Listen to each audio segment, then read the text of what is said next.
Muy buen día a todos los que nos sintonizan a esta hora. Yo soy Mardelis Jusino y le damos la bienvenida a este primer simposio de cáncer de colon. Este simposio es organizado por la revista Vida y, como ustedes saben, el cáncer colorectal es el segundo cáncer más común en Puerto Rico. Este tipo de cáncer, si usted no lo sabía, es la primera causa de muerte en el caso de las mujeres y la tercera en los hombres. Y cada día 5 personas son diagnosticadas con cáncer colorectal aquí en nuestra isla. De hecho, 1 de cada 20 personas en Puerto Rico serán diagnosticadas con este tipo de cáncer. Por eso es tan importante que usted se vaya conectando a este simposio. Marzo, por supuesto, es el mes de la prevención y concienciación del cáncer colorectal, por lo que esta es una extraordinaria oportunidad para que usted se conecte, le avise a su vecino, a su papá, a su mamá, a todas las personas que usted conozca, envíele un mensaje de texto o por cualquier red social que estamos aquí para que se vayan conectando a esta transmisión, porque la información que vamos a transmitirles es sumamente importante. Y tenemos un panel de lujo que nos va a acompañar durante esta noche.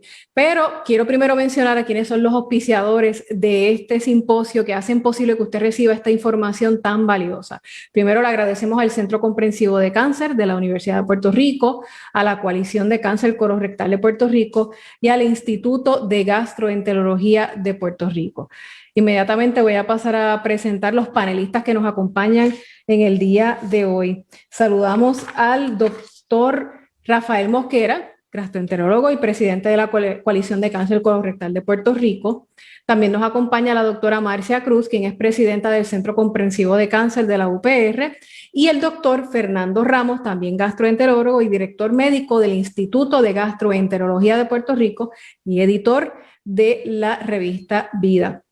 Manténgase pendientes, le vamos a estar dando las direcciones y los teléfonos de las oficinas de estos 3 profesionales por si usted de verdad interesa tener algún tipo de visita, diagnóstico, asesoramiento, etcétera, etcétera, que usted pueda, ¿verdad?, acudir a estas oficinas a recibir el diagnóstico que sea más apropiado. De inmediato, me gustaría comenzar con el doctor Mosquera, con la pregunta, ¿verdad?, de umbral. ¿Qué es eso de cáncer de colon, doctor Primero Mosquera? que nada, darle las gracias a Mardelis Jusino y a la revista Vida por permitirnos llevar este mensaje de prevención con estos compañeros bien distinguidos de la gastroenterología en Puerto Rico.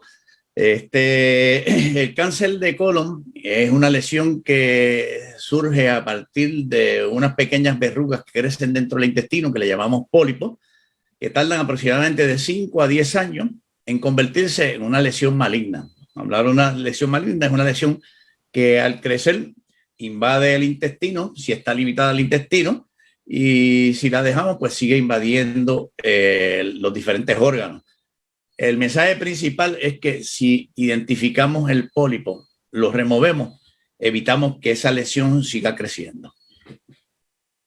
Creo que teníamos unos dibujos y también unas fotografías para que las personas puedan entender mejor qué es esto de un pólipo, doctor Ramos. Un pólipo es una masa, es un pedazo ¿qué es exactamente eso de un pólipo en el colon, Pues el doctor? pólipo se puede decir, puede llamarse una masita o una protuberancia en el colon. Es un crecimiento en la pared del colon que puede verse de una cosita pequeñita, como si fuera un barrito, una cosita pequeña. Puede ser hasta aplastado completamente, que no sea ni una montañita, hasta ya una lesión un poquito más grande. A veces parecen como una montañita, a veces parecen como un arbolito que tiene un tallo y arriba parece tipo arbolito. O sea que depende, los pólipos varían, pero básicamente es una lesión anormal donde hay células que están creciendo anormalmente en el colon, y esos pólipos eventualmente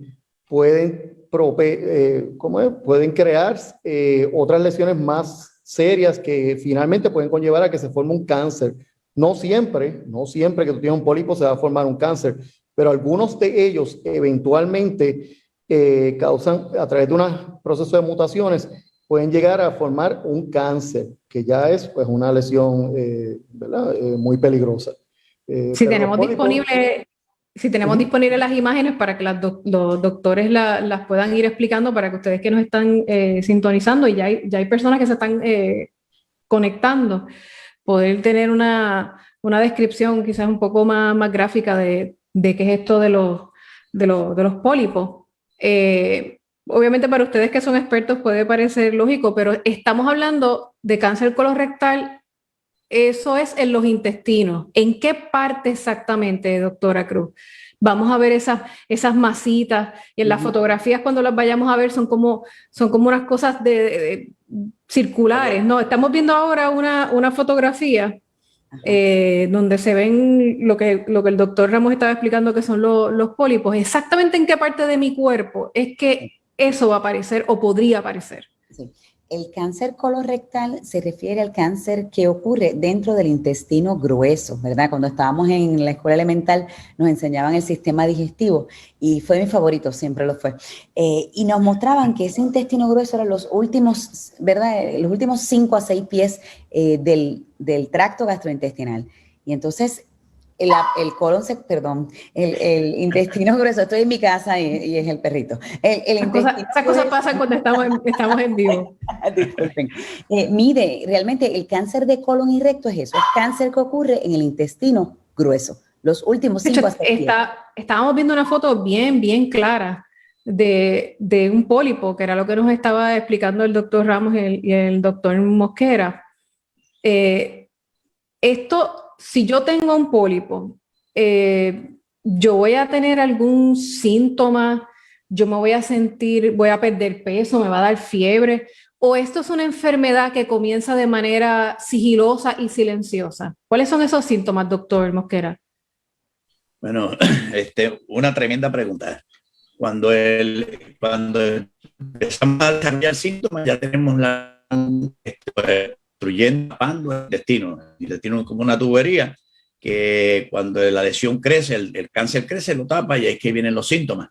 Por desgracia, los pólipos no nos dan ningún síntoma. Y por eso las recomendaciones de las entidades que trabajan en la prevención de cáncer colorectal recomiendan que todo paciente de 40 años en adelante comience con las técnicas de discernimiento, ya sea excretas para sangre oculta o una colonoscopia. ¿Por qué? Pues porque los pólipos son tan pequeños. No siempre un pólipo va a ser cáncer.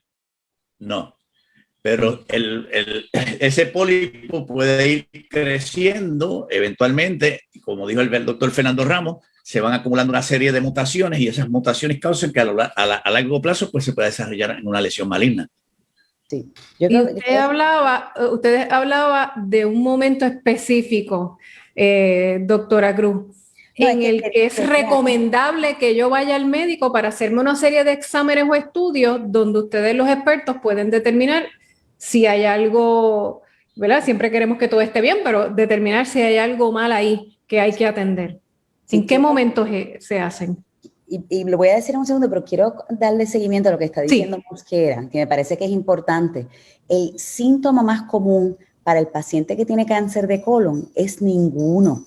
Así que si vamos a esperar a que un paciente tenga síntomas para entonces ir a hacer una evaluación, probablemente, tal y como dijimos, ya estamos tarde, ya estamos trabajando con un paciente que tiene un cáncer avanzado. Así que yo creo que uno de los mensajes claros de esta oportunidad que tenemos de conversar entre nosotros y los que nos están escuchando es que no esperemos a tener síntomas.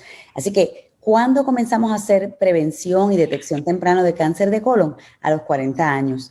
Puerto Rico, desde el año 2015, logramos a través de una colaboración con el Departamento de Salud, la Sociedad Americana del Cáncer, la Sociedad puertorriqueña, la Asociación Puertorriqueña de Gastroenterología, la Coalición Colorectal la Coalición de Cáncer Colorectal de Puerto Rico, entre otros grupos, que el Departamento de Salud por primera vez redujera cuándo comenzar la prevención y detección temprana del cáncer de colon.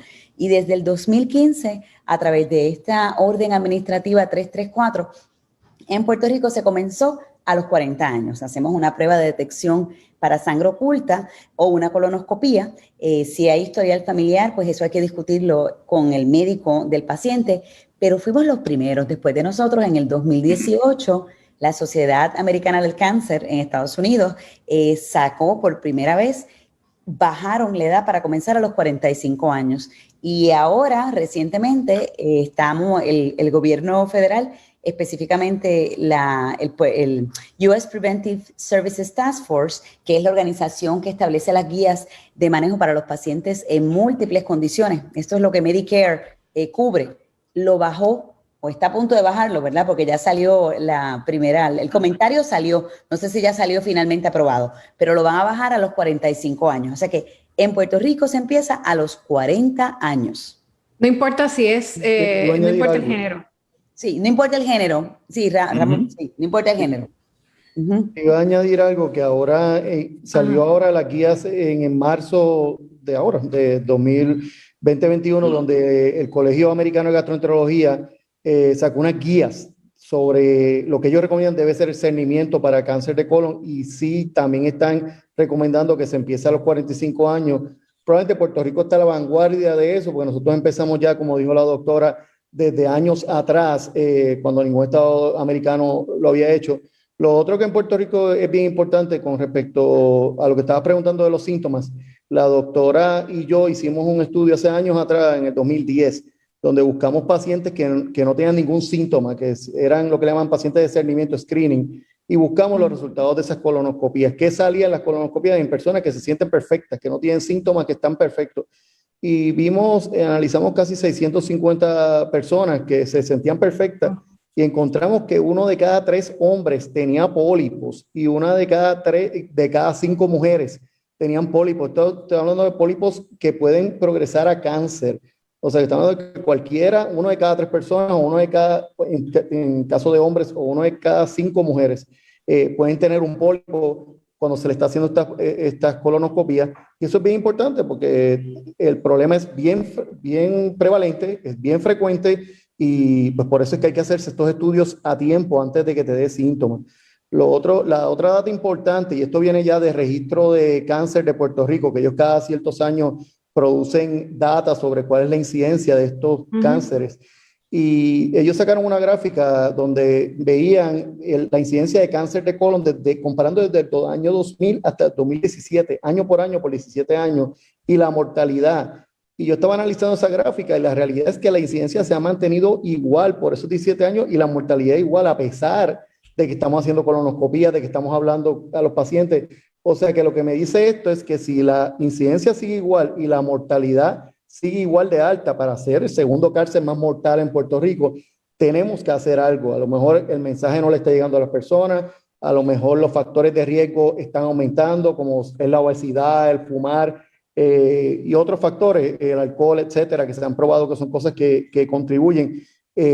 Sea lo que sea, la incidencia sigue igual, la mortalidad sigue igual en los últimos del 2000 al 2017, a pesar de que ya estábamos haciendo colonoscopía y el mensaje se estaba llevando. Lo que quiero decir es que esto es un problema serio, de que a lo mejor tenemos que hacer muchos más programas como este y explicarle al público, se tienen que hacer las pruebas de discernimiento, aparte de modificar los factores de riesgo de los que hablamos, obesidad, fumar, el alcohol, etcétera. Son varios ¿Qué será mi próxima pregunta? Porque nadie quiere tener cáncer, pero lo que ustedes me están diciendo es que en el caso del cáncer colorectal no tiene que ser una sentencia de muerte, pero yo tengo que actuar. Yo tengo que prevenir, yo tengo que ser proactivo o proactiva, sobre todo si sobre mi persona como paciente inciden factores de riesgo, y usted mencionó alguno de ellos. No sé si el doctor Mosquera y la doctora Cruz, doctor, quiere abundar sobre cuáles son esos factores que quizás me pueden hacer más propenso a que tenga un pólipo y eventualmente se pueda convertir en un cáncer. Antes de entrar en eso, quiero hacerle un comentario de las estadísticas que trajiste al principio, Mardeli, sobre la mortalidad por cáncer. En Puerto Rico, el cáncer de colon es la causa más común de mortalidad. ¿Por qué? Porque el cáncer de colon le da a hombres y a mujeres, y el cáncer de seno le da mayormente a las mujeres, y el cáncer de próstata, obviamente, que son los primeros en Puerto Rico, le da solamente a los hombres. Y eso es importante porque es un cáncer que podemos prevenir. En cuanto a qué podemos hacer para evitar el desarrollo del cáncer, lo primero es lo que hemos hablado desde el principio: hacerse la colonoscopía o las excretas para sangre oculta como técnica de cernimiento comenzando a los 40 años. como dijo el doctor Fernando Ramos, los hábitos tóxicos, cigarrillo, alcohol, la falta de ejercicio, obesidad, los estilos de vida sedentarios. Hay unas tendencias hereditarias, pero gracias a Dios esto es un poquito, es un porciento de un 2.5, un 3 del total de los cánceres, y ahí la doctora Marcia Cruz le puede dar una conferencia del cáncer de colon hereditario, y enfermedades inflamatorias. O sea que mayormente los factores de riesgo están enfocados a no tener un estilo de vida saludable. Seguro que sí. Sí, definitivo. Pero el más importante es la edad.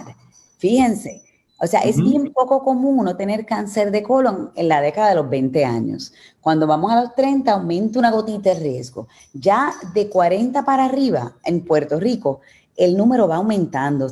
Siempre se habla de número de casos por 100,000 habitantes. Y si sumamos todas las personas que le da cáncer en Puerto Rico, el número de casos por 100,000 habitantes está entre los 25 a los 35. Ese es el número. Entonces, dependiendo de cada década, ese número sube o baja. Pero yo siempre digo a las personas que la edad, igual que nos da sabiduría y nos da experiencia y un montón de cosas maravillosas, también se nos dañan las células. Entonces, las células empiezan a adquirir mutaciones y ahí es que viene el aumento en incidencia de cáncer. Y cáncer de colon está en este grupo. Hablaban de dos exámenes. Ahora me hablaron de sangre oculta y colonoscopía. ¿Qué es eso de una colonoscopía? Doctor Ramos. Mira, hablando de las dos pruebas, tocaste con las dos pruebas de cernimiento que más están recomendadas en la reciente guía que tiró la academia, el Colegio Americano de Gastroenterología. Esto salió ahora en marzo del 2021. Hay como 5 o 6 pruebas que todas se pueden usar para hacer cernimiento de cáncer de colon, pero las dos que ellos recomendaron como la más, ¿verdad? Las mejores a su entender, número 1 era la colonoscopía y número 2 la sangre oculta, especialmente la prueba de sangre oculta que se llama el FIT, Fecal Immunological Testing, que es una prueba mucho más precisa que la sangre oculta que se hacía en el pasado. Si uno va a usar la sangre oculta, tiene que ser hecha anualmente, eso es todos los años, mientras que la colonoscopía, ellos están diciendo que se pudiera hacer cada 10 años. Estas son las que ellos favorecen. En pacientes donde no se puede hacer una colonoscopía por distintas razones, pues entonces ahí vienen las otras pruebas como la colonoscopia virtual, hay unos estudios de DNA en la excreta que se hacen, etcétera. Hay varias otras alternativas,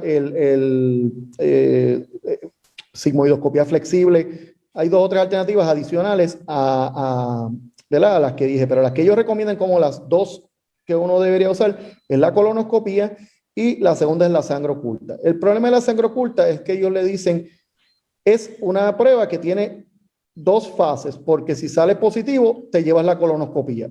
Mientras que la colonoscopía es una sola fase, porque es un estudio y ya no tiene que hacerte otro. Claro. Mientras que la sangre oculta, pues si es positivo, te tiene que hacer otro estudio que es la colonoscopía. Así que por eso es que a lo mejor la gente favorece un poquito más la colonoscopía en pacientes, ¿verdad? Que se pueden hacer la colo y que pueden resistir, ¿verdad? La preparación, etcétera. Porque de una vez te hacemos el estudio y a la misma vez si se ve un pólipo se saca al momento y con eso disminuimos el riesgo de que ese pólipo se convierta en un cáncer. Así que o sea, que en medio del examen, si ustedes detectan un pólipo, esta colonoscopia del paciente desde el día antes se hace una preparación, se está en una dieta líquida, se toma un purgante que lo que hace es que elimina todo el excremento, de manera que cuando uno entra al colon, pues el intestino grueso está limpio. Uno entra con un instrumento flexible que tiene un lente y una camarita como al final, en la parte final del tubo. Ese tubo es bien flexible y se te da anestesia, o sea que esto no molesta. El paciente está anestesiado, es una sedación consciente donde el paciente todavía está respirando por su cuenta, si tú lo tocas pues está alerta, pero está como medio dormidito y el propósito es que no le duela el estudio. El instrumento es bastante flexible de manera que uno va pasando por las distintas curvas, el colon pues tiene muchas curvas para un lado y para otro, hay colon que son candela, que son bien difíciles de pasar, otros son un poquito más fáciles, pero el instrumento te permite manejar esas curvas y ver el colon entero, que eso es importante porque hay que empezar desde el recto, donde uno entra por el ano, va por el recto, pasa todo el intestino grueso hasta llegar al ciego, que es donde está al lado del apéndice, y eso es un examen completo. Eso es bien importante porque si no ves todas las áreas del colon, pues entonces pues obviamente se te puede pasar un cáncer que está en una esquina. Y ahora se está hablando mucho de los criterios de cómo es que uno hace una colonoscopia bien hecha, porque antes pues no había esos criterios, ahora sí.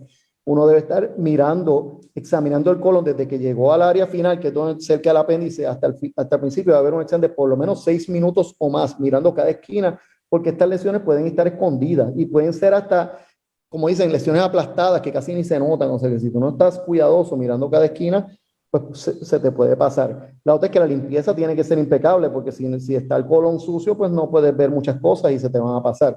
Y también ¿Esto es un examen que se hace en una institución hospitalaria o se puede hacer en la oficina de un médico? No, se puede hacer en hospitales, la mayoría de doctores las hacen en sus oficinas o en centros de cirugía ambulatorio, como el caso de nosotros, pero la mayoría de doctores lo hacen en sus propias oficinas y algunos lo hacen en hospitales.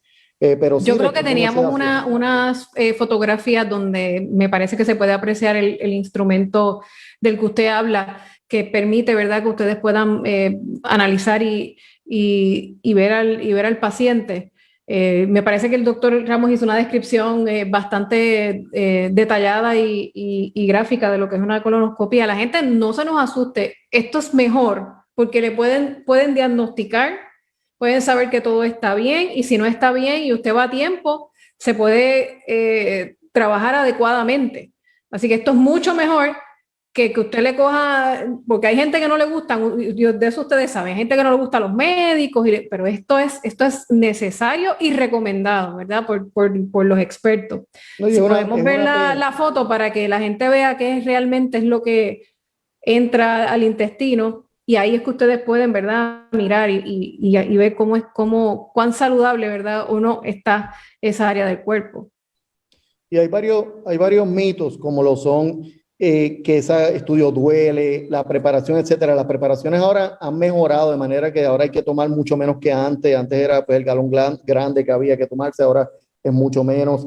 En términos de dolor, se le da sedación al paciente, así que la mayoría de los pacientes están tranquilos y no tienen molestia. Pero lo más importante de esto es que es una pena que alguien se muera de un cáncer de colon cuando se puede hacer una detección temprano de pólipo o de cáncer, un estadio temprano. Muchos de estos cánceres que yo encuentro en estas colonoscopias, si se encuentran en un estadio temprano, se curan completamente. Versus el paciente que nunca se hizo un estudio del colon y te llega a la oficina ya sangrando, malito, ya ese paciente, ese colon, ese cáncer está regado y el tratamiento no es bueno. La mayoría de la gente mueren. Cuando esto se detecta en una colonoscopia de discernimiento, que simplemente entramos porque el paciente se siente perfecto, quería solo chequearse y encontramos un cáncer, el porciento de pacientes que podemos curar es altísimo. Casi todos esos cánceres se pueden curar. Más del 90%. Más del 90% tienen sobrevida a 5 años, si está en estadio temprano. Eso es un porcentaje bien alto. Altísimo. Sí, yo tengo una anécdota de un amigo mío que también es amigo de la doctora, no voy a decir el nombre, ¿verdad? Pero es una persona muy famosa en Puerto Rico y él probablemente nos está viendo y él en una fiesta estuvo hablando conmigo, ay, qué sé yo, qué me debería hacer, qué estudio, y yo, tienes que hacerte una colonoscopia. Él me miró medio raro, porque tenía como 43 años, y dije, ¿pero para qué? Si esto es una fiesta, ¿por qué me hablas de eso?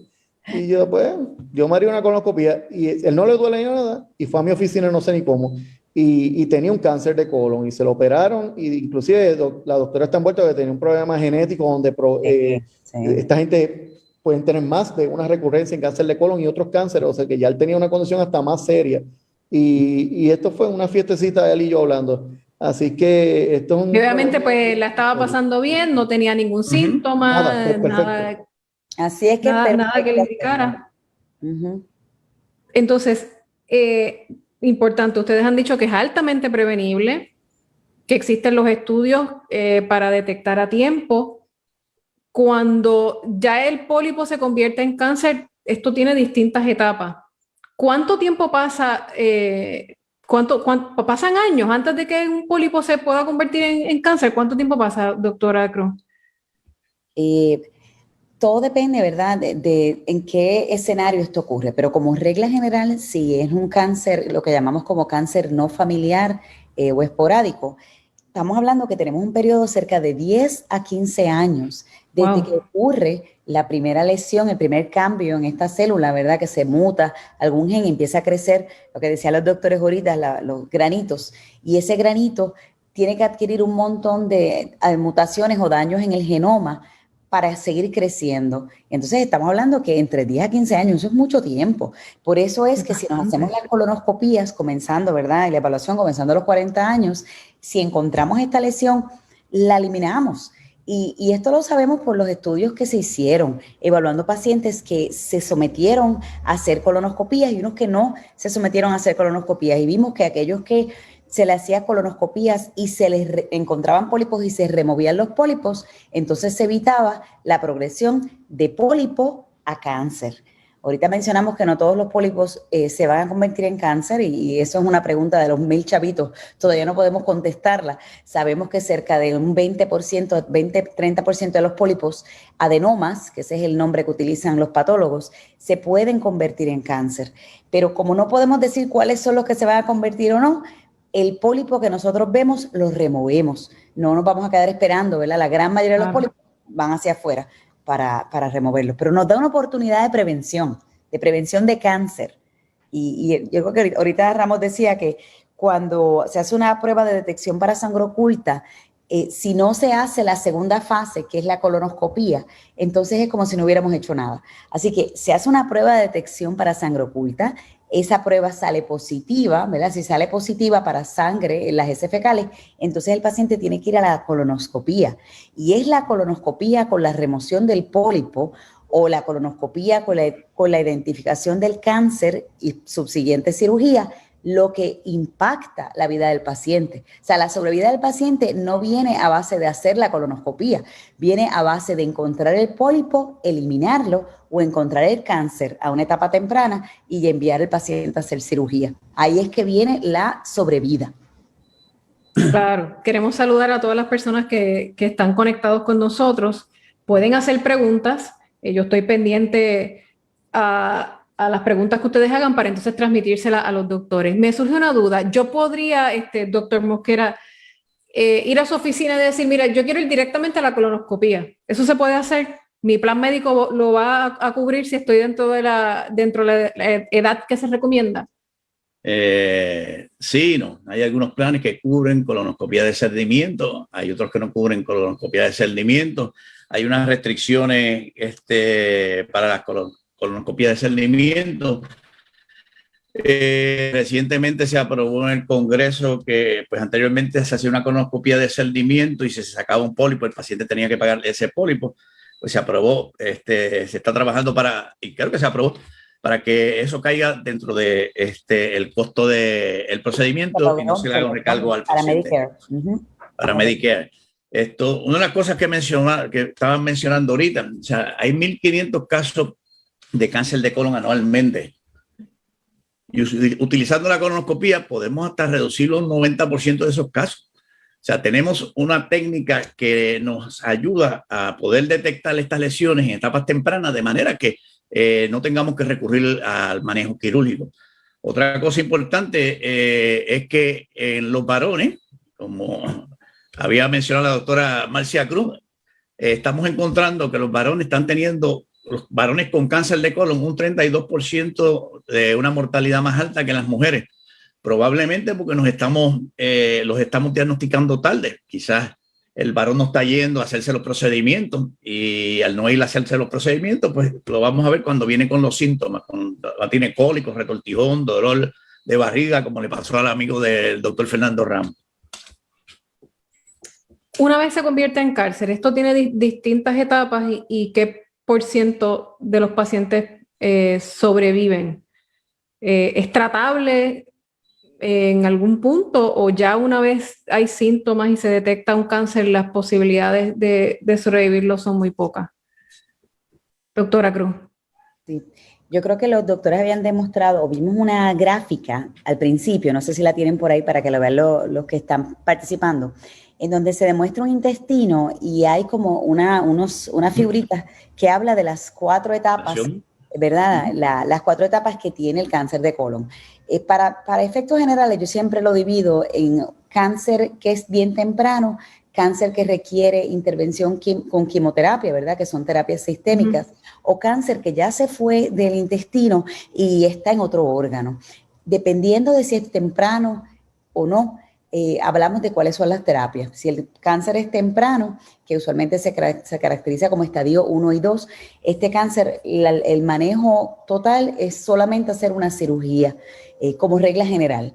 Si el cáncer ya se movió y aún está en el intestino, pero ya tiene envolvimiento de los nódulos o tiene características del tumor que nos hace sospechoso de que puede haber una micrometástasis, que eso es que alguna célula pequeñita se salió del órgano principal, ¿verdad? De esa mucosa. Fue a otro sitio. Se fue a otro sitio, pero microscópico, no se ve todavía. Pues ese cáncer es aquel que se le va a dar al paciente terapia sistémica. Y esta terapia sistémica son las famosas quimioterapias.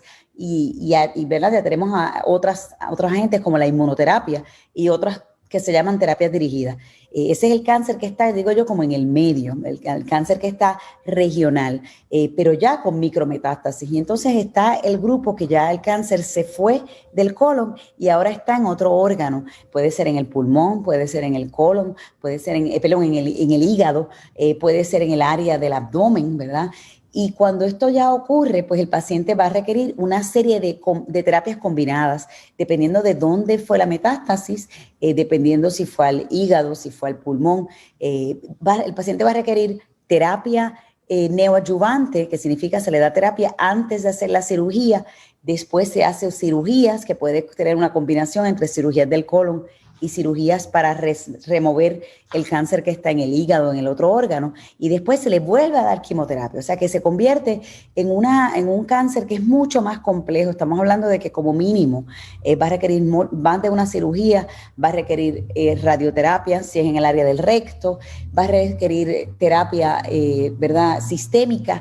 O sea que pasamos de una enfermedad que la curamos, como decíamos ahorita, más de un 95%, ¿verdad? Puede llegar hasta mucho más, se elimina, se cura el cáncer 100%, a una condición que lo que estamos tratando es de que no sea mortal. Vamos a esos dos extremos.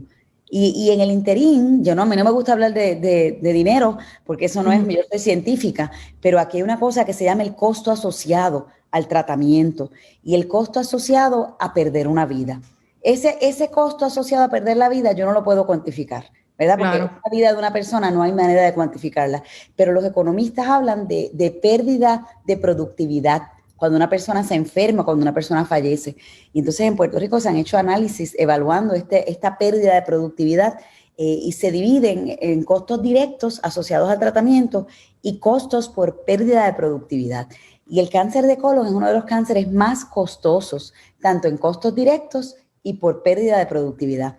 Si diagnosticamos a alguien temprano, como decíamos ahorita, un estadio 1, y se opera, el costo probablemente no llega a $5,000, todo, la cirugía, la hospitalización, todo eso. Sin embargo, si el paciente ya tiene cáncer que está a término medio, ¿verdad? Que ya tiene evidencia de invasión a los vasos linfáticos, el costo puede ser $60,000, $30,000 a $60,000, ¿verdad? Para tratar a ese paciente. Pero si nos vamos a un paciente que ya el cáncer se fue, el costo estamos hablando en los cientos de miles de dólares. Y lo peor es que puede perder la vida. O sea que no debiéramos estar ni perdiendo el tiempo hablando de cualquier otra cosa que no sea prevención el cáncer de colon. O sea, that's where we need to be talking about. No importa, de verdad, ¿es o no es cierto? Claro, precisamente, doctor Ramos, entra a la conversación por el Facebook Live a Anaris Rivera, quien acaba prácticamente de integrarse. Le damos un caluroso saludo y nos dice, me perdí el inicio. ¿Cuáles son los síntomas más comunes, doctor Ramos? Sí, mira, los síntomas más comunes de pólipos, tanto de pólipos como de cáncer, es no tener ningún síntoma. La gran mayoría de estos pólipos, aun cuando son grandes, rara vez dan un síntoma. Ya cuando se convierte en un cáncer, y un cáncer bastante agresivo, pues sí, puede sangrar, la persona puede tener pérdida de peso, dolor abdominal, etcétera. Sangrado se ve, sangre oculta también, que son las pruebas de sangre oculta famosas. Pero la gran mayoría de estos pólipos y de los cánceres que están empezando no tienen ningún síntoma. Muy importante. Nos pregunta también Raúl Acosta, doctor Mosquera, ¿qué por ciento de los pólipos degeneran en adenocarcinoma aproximadamente? Si es que existe esa estadística. es bien difícil decir, porque va a depender más bien del tamaño del pólipo, que el tamaño del pólipo y obviamente la patología, lo que va a determinar si va a evolucionar a un cáncer o no. Porque podemos tener un pólipo pequeño que tenga cáncer in situ, lo cual no es común, y ese pues puede evolucionar rápidamente a una lesión maligna. Así es que lo importante es que si detectamos un pólipo, el pólipo se saque. Una vez se saque ese pólipo, se determina la patología y se determina también cuál es la posibilidad de que esto evolucione eventualmente al cáncer, lo que va a determinar también cuándo se le va a repetir la colonoscopia. Pero se postula que un pólipo debe tardar de 5 a 10 años, por eso anteriormente se cogía a los 60 años como era el pico de 60 a 65 años de cáncer de colon, bajábamos 10 años y empezábamos las técnicas de cernimiento a partir de los 50. El problema es que, pues, en la medida que ha pasado el tiempo, empezamos a detectar pacientes jóvenes, menores de 50 años o que llegaban a los 50 años con lesiones avanzadas. Y utilizando esa estadística fue que se trabajó, como mencionó la doctora Marcia Cruz, con el Departamento de Salud para que bajáramos a 40 años el comienzo de las técnicas de cernimiento. Wanda nos pregunta, una persona que... Ajá. En términos de los pólipos, siguiendo lo que dijo el doctor Mosquera, el pólipo tradicional del que se habla mucho es los pólipos adenomatosos, que con el tiempo, ¿verdad? Un % bajo de ellos puede llegar a ser cáncer. Pero hay otro tipo de pólipo que se llama serrated polyps, que esos pólipos son distintos a los adenomatosos y esos pueden crecer mucho más rápido y son a veces hasta más agresivos. Y eso puede ser el paciente que en cabo de 2 o 3 años puede desarrollar un cáncer que no se detectó en una colonoscopia hace, qué sé yo, 3 o 4 años atrás. Y pueden ser lesiones que típicamente son en el colon ascendente, que el colon ascendente es cerca del área donde está el apéndice, etcétera, es en el lado derecho del colon. Tienden a desarrollarse ese tipo de lesiones y esos tienden a ser cánceres que progresan más rápido y más agresivos. O sea que hay los dos tipos de pólipos, el adenomatoso, que es el tradicional que uno conoce, y entonces estos otros serrated que también han sido muy importantes recientemente y de los que se habla mucho. De hecho, Wanda nos pregunta, una persona que padece de poliposis familiar, además del colon, ¿salen pólipos en la cabeza? Habla de poliposis familiar. Si quiere, bueno, cualquiera lo puede contestar, pero nosotros, ¿verdad? Dentro de los pacientes que seguimos, hay una condición hereditaria que se conoce como poliposis familiar adenomatosa. Y es una condición que es poco común. Una de cada 5,000 personas que nacen con una mutación en un gen en particular, que cuando está dañado, los pacientes presentan usualmente jóvenes. Estamos hablando, no es el paciente ordinario, el paciente sin historial familiar que estamos hablando aquí. Estos pacientes probablemente ya entre los 12, 10, 15 años ya tienen pólipos adenomatosos, que son los que estamos hablando, que tienen el riesgo aumentado. Y si no se hace ninguna intervención, estos pacientes pueden desarrollar cáncer de colon. Las estadísticas son que cerca de los 38, 39 años ya tuvieran cáncer de colon y metastizado, ¿verdad? Se avanza. O sea que esta es una población bien diferente a la población que estamos hablando en este momento. Los pacientes que tienen poliposis adenomatosa familiar pueden tener múltiples otras manifestaciones que pueden incluir pólipos en el intestino delgado, pólipos en el estómago, pueden tener cáncer de tiroides, hasta cáncer de cerebro, ¿verdad? Un % bien pequeñito, pero esta no es la población que estamos, la cual estamos hablando hoy en día. Representa un % bien bajito. Estamos hablando aquí que en la gran mayoría de nosotros, y yo creo que los datos que dio Ramos de cuán común era tener pólipos en las personas asintomáticas y sin historial familiar, ese es un número que hay que recordar, porque ese estudio no se ha vuelto a replicar, ¿verdad? Porque ahora pues ya los datos no los tenemos como aquella época, que era cuando podíamos decir que la persona era asintomática y venía para hacerse prevención, screening, cernimiento. 1 de cada 3 hombres, y en nuestro grupo eran mayores de 40 años, 1 de cada 3 hombres tenía pólipos que le llamamos que son pólipos advanced polyps, o sea, pólipos más grandes de 10 milímetros, y 1 de cada 5 mujeres también tenían ese pólipos. O sea, que esos son los pólipos adenómatos, adenomas tubulares, perdón con el Spanglish. Ani Ortiz Figueroa nos pregunta que si en cuanto a la sintomatología, ¿pueden dar diarrea y a veces puede dar estreñimiento? Doctor Mosquera, eso puede... uno de los síntomas que se describen en el paciente que tiene cáncer de colon, que volvemos a lo mismo, no queremos encontrarlo ya cuando tiene cáncer de colon, es ese mismo.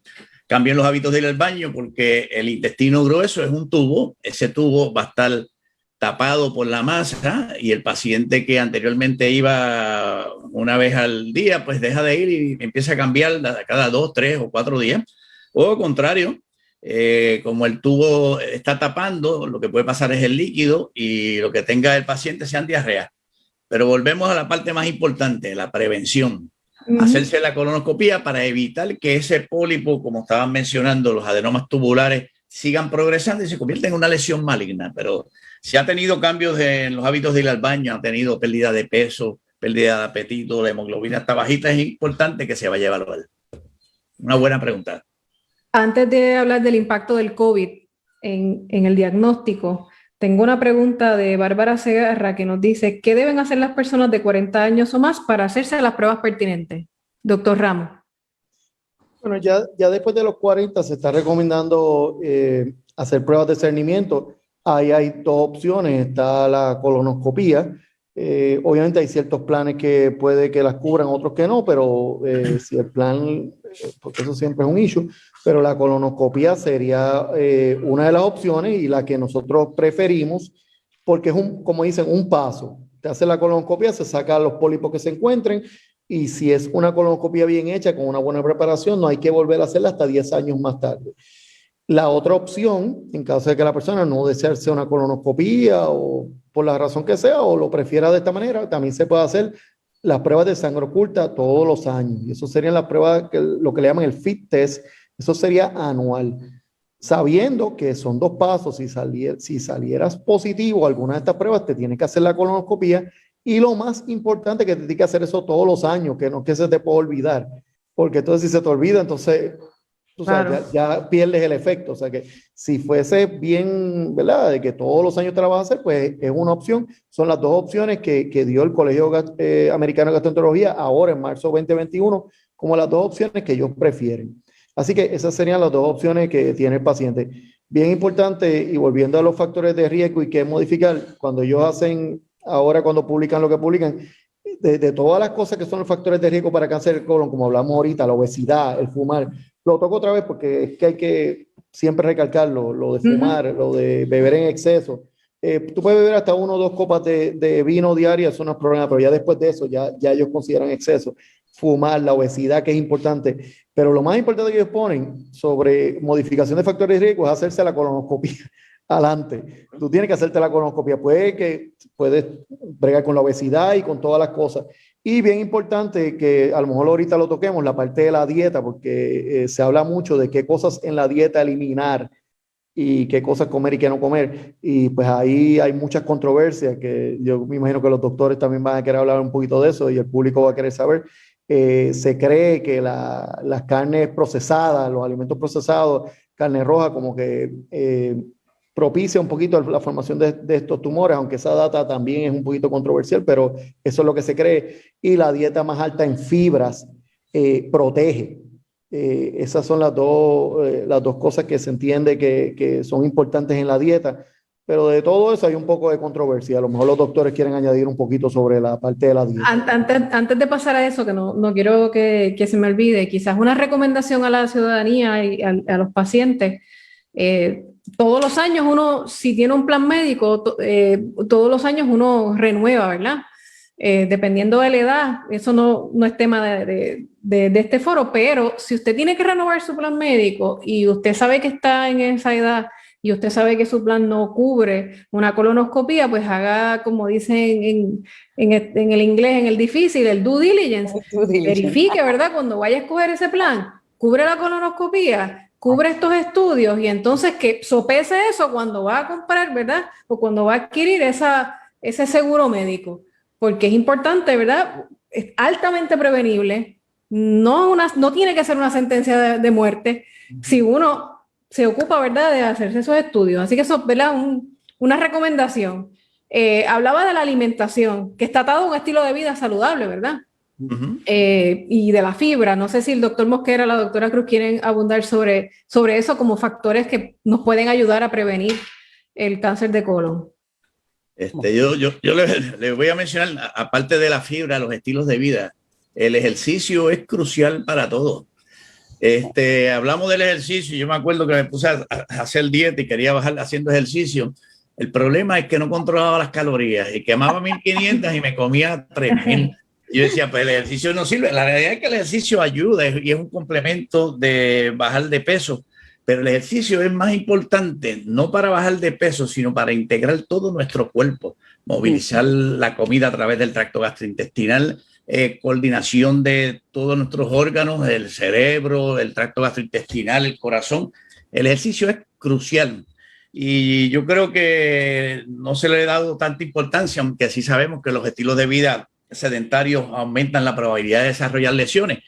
Pero el ejercicio, en adición a la dieta, que voy a dejar a la doctora Marcia Cruz que hable de la dieta, es bien importante para mantenernos saludables y disminuir la probabilidad de desarrollar lesiones malignas, no tan solo en colon, en seno, en próstata y en todas las malignidades. Sí, eso es correcto. Y a veces da mucho trabajo. Hay estudios que han evaluado pacientes que han sido diagnosticados con cáncer de colon y recto y han observado aquellos que tienen un estilo de vida saludable que incluye, ¿verdad?, el hacer ejercicios, que puede ser tan sencillo como caminar y utilizar una dieta prudente. Y cuando tratan de determinar, ¿verdad?, cuál de estos dos factores es más importante, el ejercicio siempre resulta ser un factor independiente para disminuir el riesgo de recurrencia de cáncer. Así que no podemos, ¿verdad?, olvidarnos de eso. Hay una teoría de que hay que moverlo, cuando uno se mueve realmente el intestino se limpia. Eso decía un epidemiólogo muy famoso de la Universidad de Boston. Pero para hablar, doctor Giovannucci, para hablar de la dieta, sí, el doctor Ramos hizo referencia a la dieta con carnes rojas y carnes procesadas, y en el 2015 la Organización Mundial de la Salud, o el WHO, por primera vez clasificó a las carnes procesadas como un carcinógeno tipo 1. Y un carcinógeno tipo 1 significa que hay evidencia científica contundente de que la utilización del carcinógeno que sea aumente el riesgo de lo que sea que están evaluando. Así que en este caso, el clasificar a las carnes procesadas, no las rojas, las carnes procesadas, ahí está, ¿verdad?, los hot dogs, el salami, el prosciutto que nos encanta, la sobrasada, todas esas cosas ricas, las salchichas que nos gustan, están en la categoría de carcinógeno tipo 1. Y para ponernos en contexto, esa categoría... El corn beef también está ahí. El corn beef también está ahí. Pero en esta categoría, que es lo que a mí me asustó cuando yo lo escuché, está también el asbestos. El asbestos está como carcinógeno tipo 1 para causar cáncer, un cáncer específico del pulmón, de la pleura del pulmón, que se llama mesotelioma. Ahí está el Helicobacter pylori, que sabemos todos nosotros que aumenta el riesgo de inflamación crónica y eso a su vez causa cáncer. Así que no es que no lo comamos, porque entonces la segunda pregunta es... Esa era mi próxima pregunta. ¿Hay que eliminarlo completamente o yo tengo que ser cauteloso una vez a la semana, una vez al mes? Sí, las guías, ¿verdad?, según los estudios que se evaluaron, indican que lo que hay que hacer es disminuir la exposición, porque estos estudios lo que están evaluando es si el estar expuesto a carnes procesadas causa o aumenta el riesgo de cáncer. La respuesta es que sí. Lo que pasa es que lo que aumenta es bien bajitito. O sea, que no es que si comemos prosciutto nos va a dar cáncer de colon, pero si lo que hacemos es comer una dieta que es todos los días utilizando carnes procesadas o carnes rojas todos los días, pues sí, nos va a aumentar el riesgo. Y el riesgo puede aumentar un 6 a un 7, 8%, hasta 10%. El riesgo general para cualquiera de nosotros que vive en Puerto Rico, que no hace nada para prevenir el cáncer, es cerca de 6%. Tenemos un riesgo, si llegamos a vivir hasta los 70 años, un 6% de los puertorriqueños les va a dar cáncer de colon, si no hacen nada. Si encima de eso, este mismo puertorriqueño decide comer todos los días embutidos y corned beef y salchichas y no sé qué más, pues ahí el riesgo le sube a 10 o a 15%. Si encima de eso ese mismo puertorriqueño decide estar sobrepeso, le sumamos 5% más. Y si de encima de eso decidimos fumar todos los días, probablemente el riesgo de ese mismo puertorriqueño sube a un 30%, que eso es enorme. O sea, eso es enorme. Así que por eso es que estos factores son aditivos, ¿verdad? Se suman. Entonces, pero no es que no podamos comer eso, de vez en cuando. Es que hay que ser prudente, pero yo supongo que ustedes en sus oficinas tienen que ver muchos pacientes con todas estas comportamientos que usted me menciona. No es que solamente coman mal, claro, o lo que no es apropiado, no hay fibra, hay sobrepeso, hay vida sedentaria, y entonces eso es preocupante, ¿no? Todas las anteriores. Sí. Sí, y el tabaco es importantísimo. Yo creo que hicimos, el doctor Ramos hizo referencia, y yo quiero unir el concepto de los tipos de pólipos que tienen los pacientes, y los pacientes que fuman tabaco por mucho tiempo tienen mucho más, es mucho más probable que desarrollen los pólipos que mencionábamos al principio, que tienen una capacidad de convertirse más rápido en cáncer, que son los pólipos en inglés, sessile serrated polyps. Serrated adenomas, y estos pólipos tienen unas características en donde adquieren unas mutaciones y unas metilaciones, que son unos cambios en el genoma, que aumenta la capacidad de este tipo de pólipos de convertirse más rápido en cáncer. Así que el fumar es uno de estos factores que sí podemos intervenir. Podemos eliminar el tabaco 100%. Y yo soy en eso. Rápidamente, que quiero tocar el tema del impacto del COVID. Cuando hablamos de fumar, ahora obviamente se ha vuelto una moda. Ya no es el cigarrillo, ya no se utiliza el cigarrillo clásico, ¿verdad? Sino que le llaman esto el vaping, que es otra forma, cigarrillos electrónicos. Esto es igual en cuanto a riesgo. ¿Es lo mismo o es más que fumar el cigarrillo tradicional que conocemos por décadas, doctor Ramos? Pues sinceramente no te puedo decir la ciencia cierta, porque no he hecho la investigación sobre eso.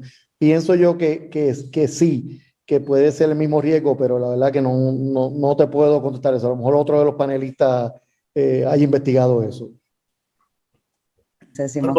Podemos filosofar. Exacto. Que si tiene los mismos compuestos químicos. Exacto, tiene los mismos compuestos químicos. Debe ser el mismo riesgo. Sí. Debe ser el mismo riesgo, aparte el riesgo de los daños en el pulmón que se ha demostrado que ha ocurrido en algunos pacientes con el vaping.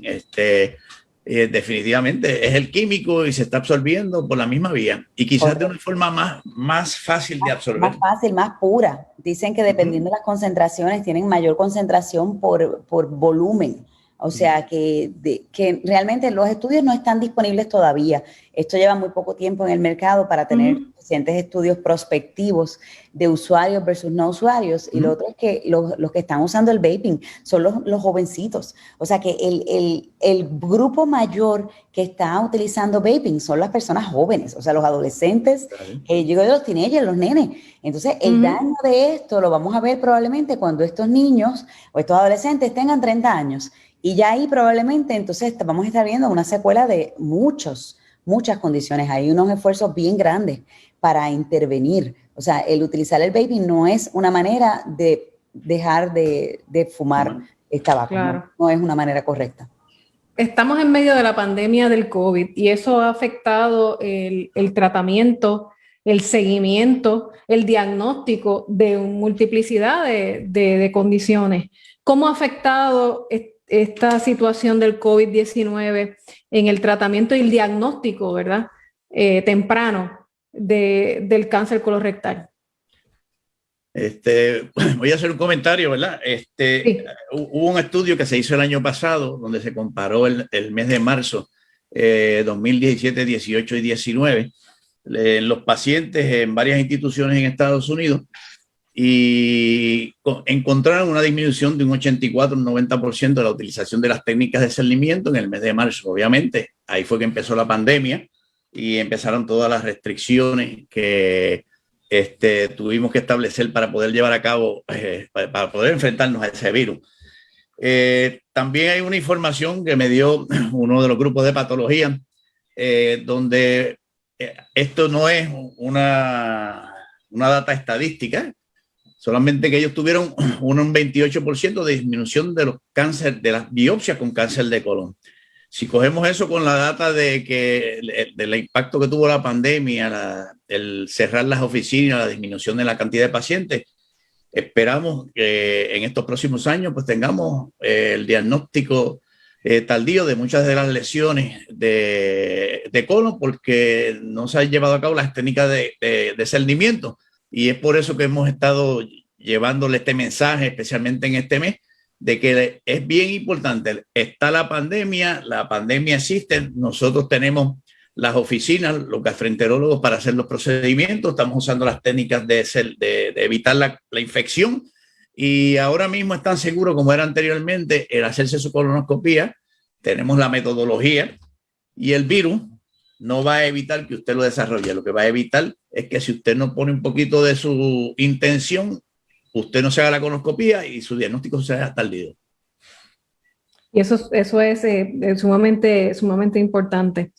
Quería, doctor.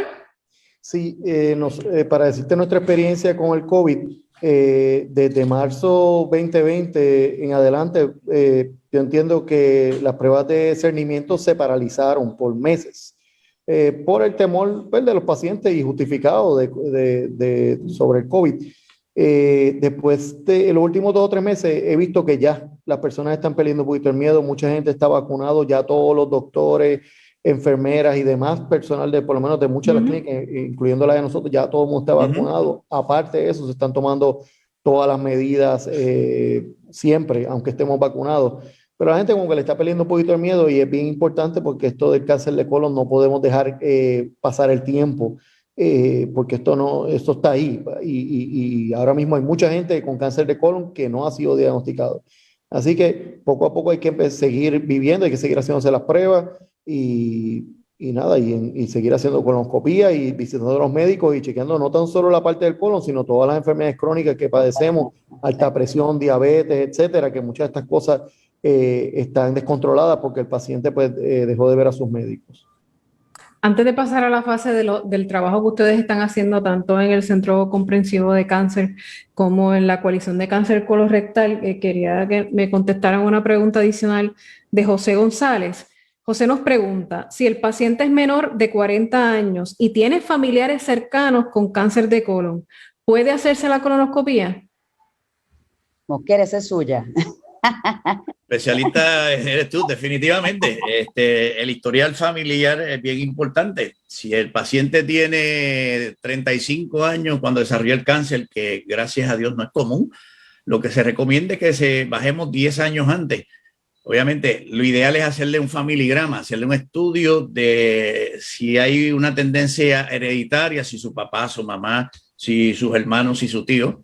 Haciendo un familigrama uno puede determinar cuál es el riesgo del paciente en desarrollar un cáncer y cuándo debemos comenzar a hacer la colonoscopia. En general... Pero estamos hablando específicamente de que en mi núcleo familiar hay personas con cáncer de colon, o en mi núcleo familiar hay la presencia, ¿verdad? Lamentablemente, pero que tengo familiares que han tenido cáncer en otras áreas, influye también. Okay. Si cogemos el cáncer de colon hereditario, el que se conoce como Lynch, pues debe haber el papá, el hijo y el abuelo con cáncer de colon. Son uno de los criterios, que haya menores de 50 años con cáncer de colon. Pero eso es un síndrome que es extremadamente raro, gracias a Dios. Ese tipo, si fuera así, es una bandera roja bastante grande. Seguro que sí. Y por eso el familigrama es bien importante en pacientes especialmente pacientes jóvenes, que uno vea con lesiones malignas, porque esto no es común en los pacientes jóvenes, a menos que haya un factor hereditario. Si a los 35 lo tuvo, bajamos 10 años, partiendo de la premisa que si vino de un pólipo, el pólipo tardó de 5 a 10 años en convertirse en un cáncer, bajamos de 35 a 25 años en el familiar directo para hacerle la colonoscopia. Sí. O sea, dígale algo más. No. Un detalle importante es que si la persona tiene un historial familiar de cáncer colorectal en un miembro de su familia cercana, con esto queremos decir papá, mamá, hermanos o hijos, esta persona, la única prueba que debe utilizar para hacer cernimiento para cáncer de colon es la colonoscopía. No es la colonoscopia virtual, no es la prueba de sangre oculta. Esta es una población de alto riesgo. Cuando nosotros hablamos de las opciones, ¿verdad? De sangre oculta, colonoscopía, sigmoidoscopía, cualquiera de estas combinaciones, estamos hablando que es para la persona de 40 años o más sin ningún tipo de factor de riesgo, sin historial familiar, sin síntomas, sin enfermedad inflamatoria del intestino. Es como nosotros decimos el well baby.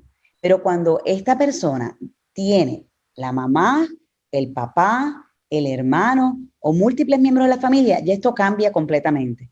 Aún con un solo miembro en su familia, con diagnóstico de cáncer, es decir, su mamá de primer grado, ¿verdad? Este círculo alrededor de uno, que haya tenido cáncer de colon, la metodología correcta es colonoscopía. Y eso lo quiero decir porque hay veces que la gente pues se confunde. Dice, no, los doctores están diciendo que me haga cualquiera de las dos. Si hay historial familiar, no es cualquiera de las dos, es solamente la colonoscopía. Y antes de los 40. Sí, y se discute con el médico porque cambia mucho. Así que yo digo, una vez que la persona tiene historial familiar, hay que hablarlo. La persona promedio empieza a los 40. Si hay historial familiar, probablemente a los 35, puede ser a los 30, o sea, 10 años menos del diagnóstico más temprano, pero no más tarde de los 40. Así que si, por ejemplo, la mamá tuvo cáncer de colon a los 55, va a comenzar a los 40, porque si les estábamos 10 era 45, pero en Puerto Rico empezamos a los 40. Pero esa persona con su mamá con historial de cáncer no va a hacerse un FIT, no se va a hacer una prueba para sangre oculta, se va a hacer una colonoscopía. Es la única opción para este grupo. El señor Ruiz nos pregunta por los probióticos y me imagino que debe haber toda una suerte de recomendaciones no avaladas por ustedes los doctores ni la FDA, etcétera, de remedios, etcétera, etcétera. Esos, en el caso de los probióticos, ¿ayuda en algo? ¿Tiene algo que ver? ¿No tiene nada que ver? Doctor Ramos.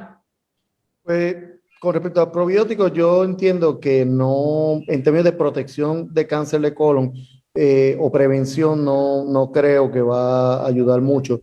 Hay ciertas cosas que se han probado que pueden tener cierta utilidad. Por ejemplo, el ácido fólico ciertos estudios han comprobado que sí, que puede tener un efecto protector. La vitamina D y el calcio juntos también pueden tener cierto efecto protector. Y la aspirina puede ser. Todos estos estudios no son tan contundentes, pero por lo menos en este tipo de cosas, lo que es aspirina, calcio, vitamina D, hay cierta data. Así que en pacientes que quieran hacer ese tipo de cosas, pues se puede. Y hay estudios que lo vaquean. Con respecto a los probióticos, pues no he visto muchos estudios que hablen de que protege, pero algunos de los otros doctores a lo mejor han visto data distintas. Yo supongo que con relación a la dieta, ustedes preferirían que en vez de que las personas tomen calcio, vitamina, pastillas de vitamina C o ácido fólico, que lo obtengan naturalmente, ¿verdad? Por una dieta. Claro. Una dieta balanceada. Sí. Por una dieta balanceada. Sí, en el tema de los probióticos es interesante que llevamos ya como 10 a 15 años hablando del famoso microbioma del intestino. Y cuando la primera vez microbioma del intestino no es otra cosa que las bacterias que tenemos, todos los organismos que están en el tracto gastrointestinal, que después nos enteramos que están en todas partes. Desde la boca hasta el ano tenemos bacterias en todas partes. E interesantemente, en el intestino grueso, ese microbioma tiene un rol bien importante en ayudarnos a mantener una respuesta inmunológica que sea adecuada, nos ayuda a disminuir la inflamación y dependiendo de los organismos que tengamos, ese tipo de microbioma, si es bueno o es un microbioma malo, así que ya se puede hasta clasificar el tipo de organismos que tenemos en el intestino, aumenta el riesgo de ciertas condiciones, que pueden incluir el cáncer de colon, pero también incluyen otras condiciones, hasta condiciones que uno jamás hubiera puesto juntas con el intestino, Alzheimer's, diabetes, enfermedades autoinmunes, o sea, esto es un mundo. Pero entonces uno se pregunta si hay manera de que uno pueda manipular este microbioma que está en nuestro intestino utilizando probióticos. Y esa pregunta todavía está en desarrollo, todavía no hay suficientes estudios que apoyen utilizar cierto tipo de probióticos o prebióticos, que es lo que está en los famosos yogurts, ¿right? Los yogurts tienen prebióticos, que no es otra cosa que lo que utilizan las bacterias buenas para crecer. Así que esto es bien complejo y como regla general, la dieta prudente es la dieta que se parece a la dieta mediterránea, ¿verdad? Tiene muchos colores. Cuando tienes ensaladas, los colores anaranjados, los rojos, es una dieta linda. Por supuesto, el que le guste y el que pueda tolerar, pues los mariscos, el salmón, todas esas cosas ricas. Esa es una dieta ideal, con una copita de vino de vez en cuando. Pero a mí me encantaría y ojalá pudiéramos darle a las personas una pastilla, que nos dieran un coctelito, que nos cambie el microbioma y nos ponga bien eficientes.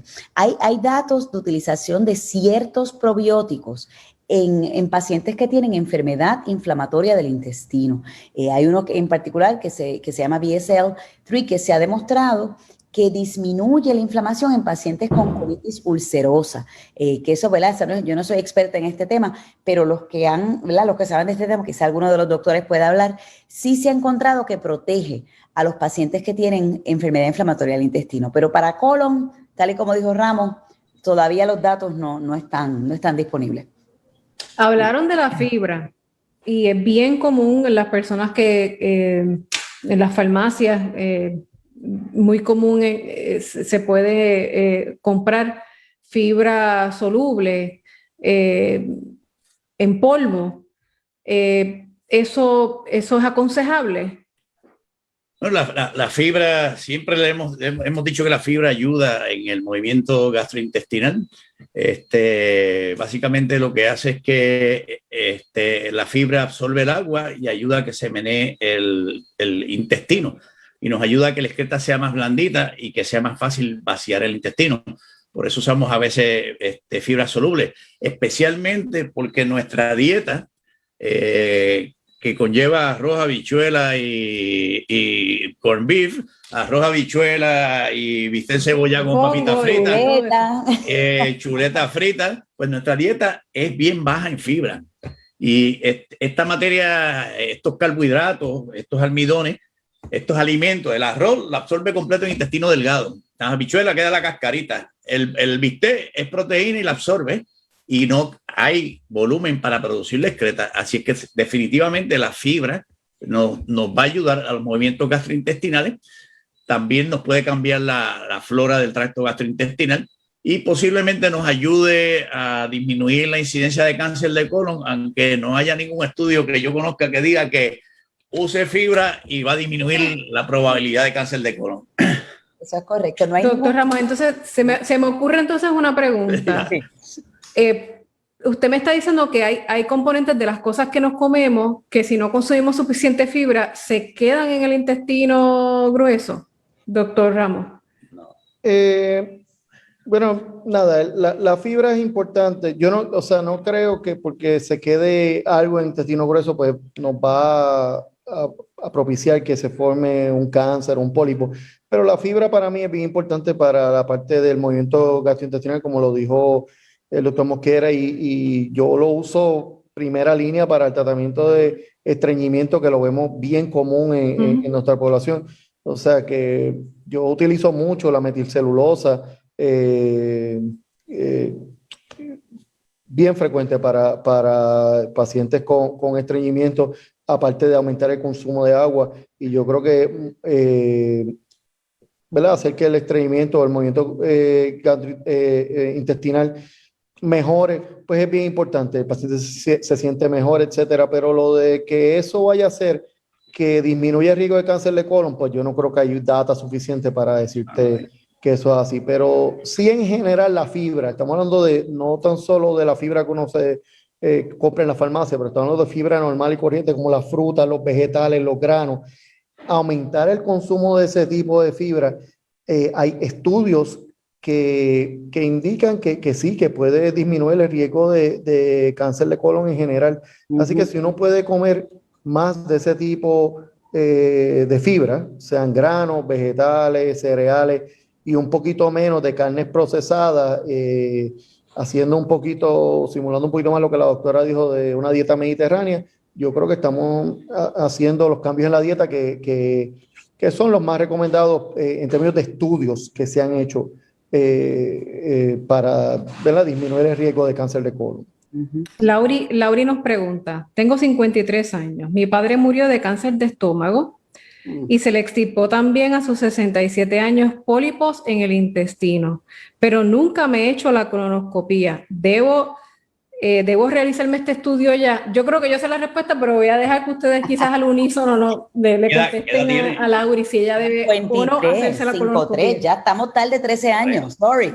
Vamos encima. Lauri, mira, estos muchachos que están aquí tienen unas oficinas bellas, así que no, son muchos gastroenterólogos buenos. Sí, 100%. Fíjate, me preocupa, si puedo añadir algo, de la historia familiar de la Lauri, es que se llama la joven.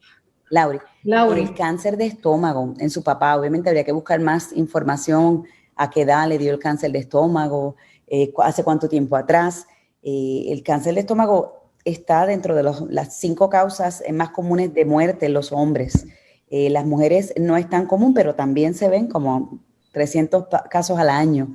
Y antes se veía mucho más por los patrones de dieta. O sea, en el principio del siglo, ¿verdad? La mitad del siglo pasado, en los 1950, ahí se veía, y ¿verdad? Todavía lo vemos, y lamentablemente lo vemos en personas jóvenes también. Yo no sé si ustedes están viendo, pero yo estoy viendo cáncer de estómago en hombres y mujeres jóvenes. Así que esa parte, Laura, es importante que vea a un gastroenterólogo o una gastroenteróloga y hable sobre su historial familiar, que va más allá del intestino grueso. De hecho, ya nos ha contestado, su reacción fue, oh my God, ok. Así que entendemos que estará sacando próximamente su cita puntualmente para hacerse el correspondiente examen. Quisiera... A lo que dijo la doctora. Ajá, sí. En el registro de cáncer de Puerto Rico, se publicó data del 2013 al 2017 de la incidencia de... Ellos lo hacen cada ciertos años, de la incidencia de los distintos cánceres en Puerto Rico, ¿verdad? Y cuando hablaron de las mujeres, eso no pasa en los hombres, el cáncer de colon fue el tercer cáncer más común. El primero fue seno, pero el segundo cáncer más común en mujeres es el de tiroides, que es increíble, pero cierto, no en hombres, pero otro cáncer del que hay que pensar mucho, especialmente en mujeres, y yo rutinariamente estoy ordenando sonogramas de tiroides a pacientes féminas que veo en mi clínica, es sonograma de tiroides, porque el cáncer de tiroides es el segundo cáncer más común en mujeres, según ese último, el último data de registro de cáncer. O sea que eso es súper importante, que a las mujeres también no se les olvide la parte del cáncer de tiroides. Quisiera hablar un poco, antes de concluir, sobre la labor de las distintas instituciones que ustedes representan. En el caso del doctor Rafael Mosquera, hablen un poco sobre esta coalición de cáncer colorectal en Puerto Rico y cómo esta entidad se inserta en la prevención, ¿verdad?, y la orientación a la ciudadanía. La Coalición para la Prevención del Cáncer Colorectal comenzó hace 10 años. Nuestra primera presidenta fue la doctora Marcia Cruz, que estuvo dirigiendo por muchos años esta actividad. Y básicamente nuestra meta es educar, llevarle información sobre las alternativas que existen, orientar al público, a los médicos, recaudar fondos para poder llevar a cabo todas estas actividades, hacer estudios de diferentes áreas de la prevención de cáncer de colon. Hemos trabajado con corporaciones grandes, aplicándole, estudiando los pacientes que tienen las excretas para sangre oculta y canalizando a aquellos que estuvieran positivos a través de los gastroenterólogos. Pero básicamente llevarle el mensaje de prevención al pueblo y a los médicos, desarrollando diferentes actividades. Desarrollamos simposios a los médicos, simposios para los pacientes.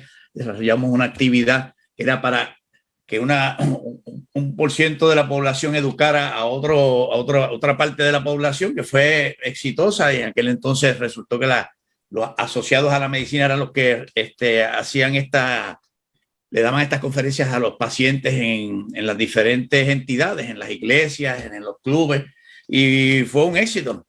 Y pues tenemos también actividades educativas en los diferentes centros. Tenemos un colon gigante, lo cuadramos con algunos centros comerciales, se le da conferencias, y dentro del colon gigante pues los pacientes pueden ver las diferentes patologías. En el caso del Centro Comprensivo de Cáncer, ¿están haciendo estudios, recopilando data para, obviamente, servirle mejor a la ciudadanía? Claro, gracias por la oportunidad. El Centro Comprensivo de Cáncer de la Universidad de Puerto Rico es una corporación pública, ¿verdad?, de nuestro gobierno, del gobierno de Puerto Rico, para ser el líder de la política pública para la prevención, diagnóstico temprano y tratamiento de cáncer en Puerto Rico. Y hay 3 áreas principales. Una área es el área de investigación. Hay investigaciones específicas desde el punto de vista de por qué desarrollamos cáncer, no limitado a cáncer de colon, ¿verdad? Cualquier tipo de cáncer, los más comunes en Puerto Rico, como próstata, seno, colon, cerebro también. Hay un grupo que está estudiando eso. Así que por un lado hacemos investigación.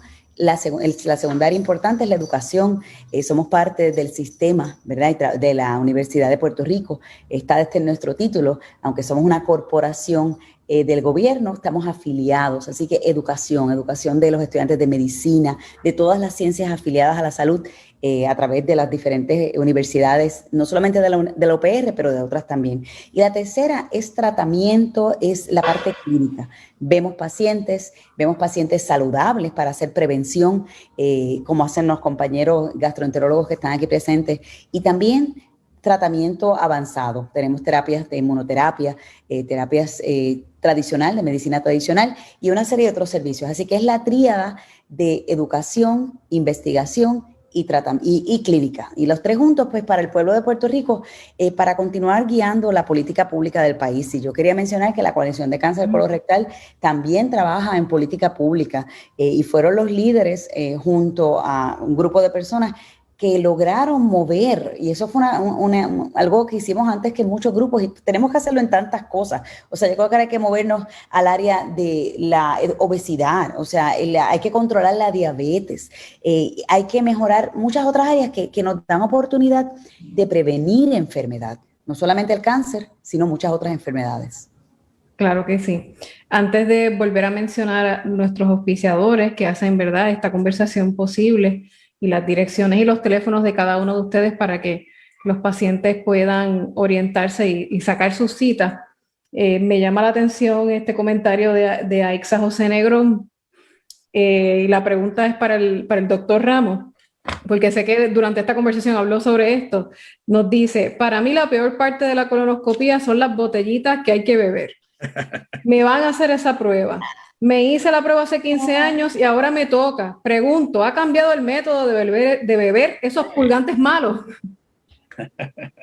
Mira, los pulgantes ha mejorado el volumen, porque antes era, y el que yo 2 veces a mí me he hecho colonoscopía, y era el galón grande, que en mi caso yo lo mezclaba con Cristal de limón y lo ponía en la nevera, y me lo he tomado 2 veces, ¿verdad? Y he sobrevivido. Después, en un momento dado, pues el pulgante ese grande, que es el galón, se dividió en 2 dosis, una a la noche antes y otra a la mañana en estudio, y eso ayudó un poquito. Y ahora han salido estos preparaciones que son botellitas más pequeñas, de un sabor mucho mejor. Así que la cosa ha ido mejorando.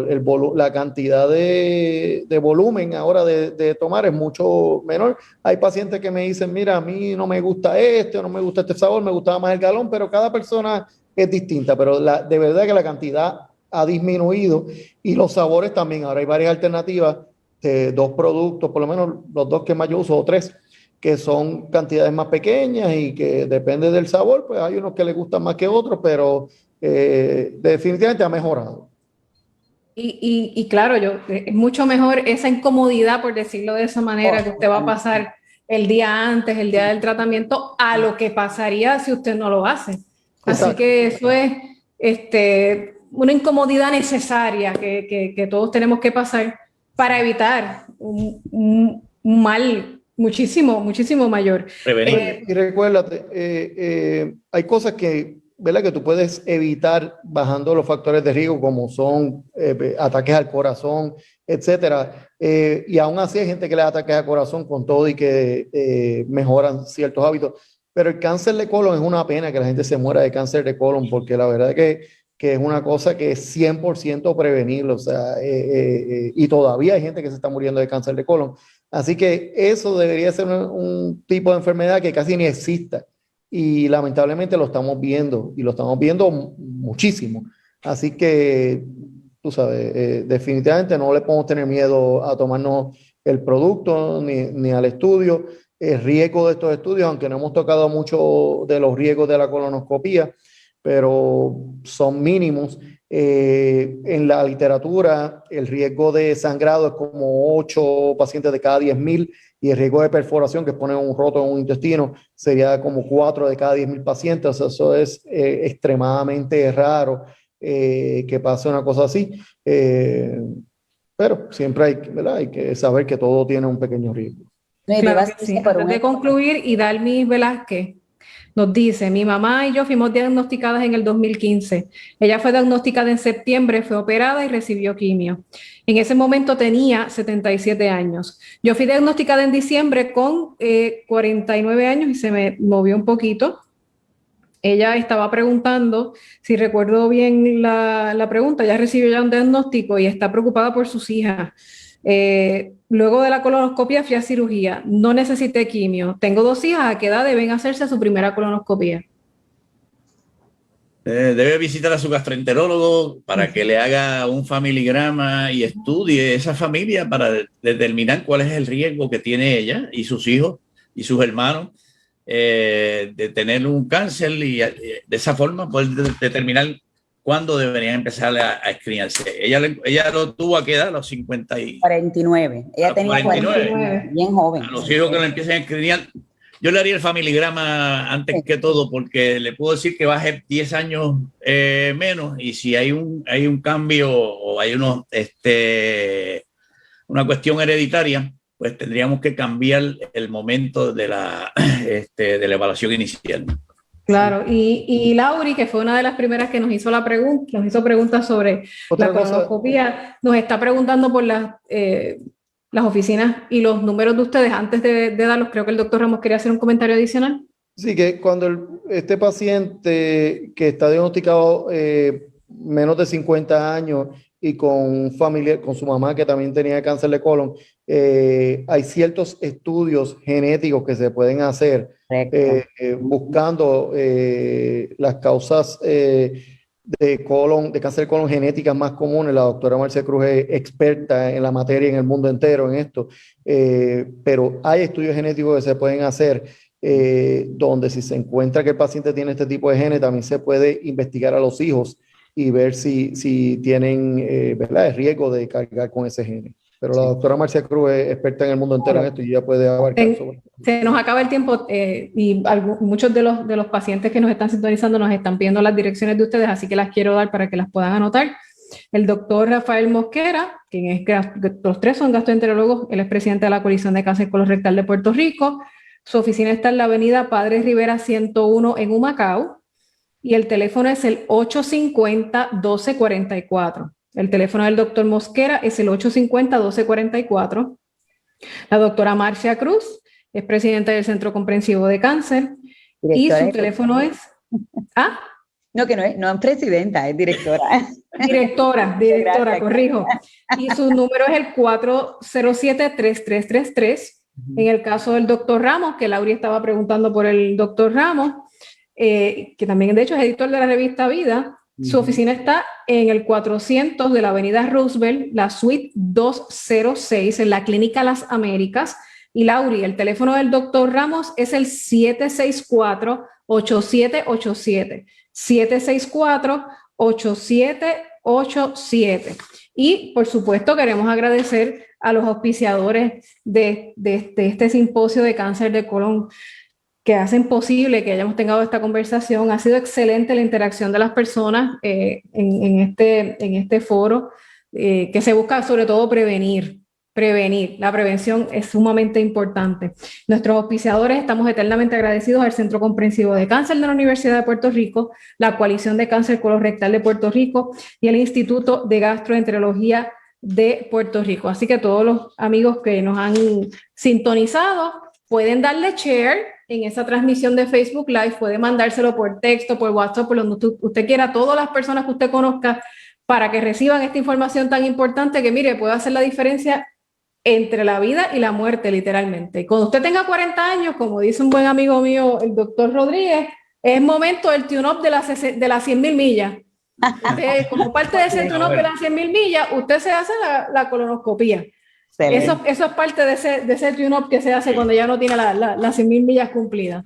Gracias a los doctores Mosquera, Ramos y la doctora Marcia Cruz por haber estado con nosotros en este simposio de cáncer colorectal de Puerto Rico. Y, por supuesto, le agradecemos a ustedes por su espacio y su tiempo, y recuerden siempre compartir esta transmisión que está aquí para la posteridad, para que más personas puedan enterarse de esta información tan importante. Gracias a los tres por haber estado con nosotros. Que tengan todos buenas noches. Un placer. Hasta luego. Gracias.